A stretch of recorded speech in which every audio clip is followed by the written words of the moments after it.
sa pamaraan na ito, sa pagsampa ng kaso sa kanya, laban sa kanya, na ito ang paraan.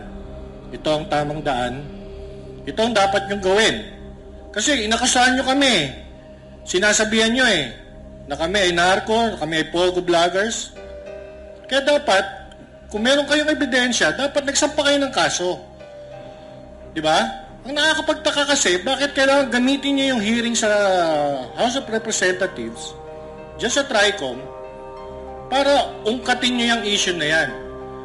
Kung kayo mismo confident, ikaw Barbers, kung ikaw mismo confident na meron kang pinangahawakan, bakit hindi ka magsampa ng kaso?